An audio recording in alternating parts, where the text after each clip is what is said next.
প্রথমেই আমি বলি যে আমাকে অনেকে বেলদা টিভির মাধ্যমে চেনেন। তো সাধারণ সম্পাদক, আমি সম্পাদনার কাজ করি এবং এই বেলদা টিভির ফাউন্ডিং মেম্বার যারা ছিল তাদের মধ্যে অন্যতম আমি একজন ছিলাম।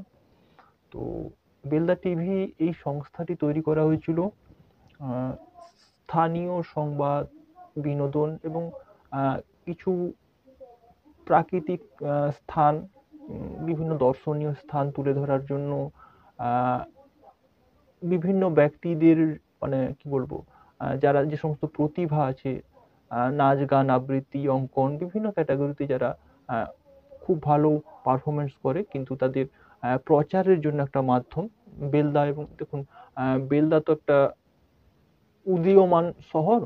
তো সেই অনুযায়ী তো এই স্থানে আমাদের একটা ডিমান্ড ছিল। তো সেই জন্য একটা বেলদা টিভি সংগঠন তৈরি করা হয়েছিল। তো সেখানে অনেকেই ছিলেন। বর্তমানে আমি একাই রয়েছি, আর কয়েকজন মেম্বার প্রত্যক্ষ বা পরোক্ষভাবে হেল্প করে যান।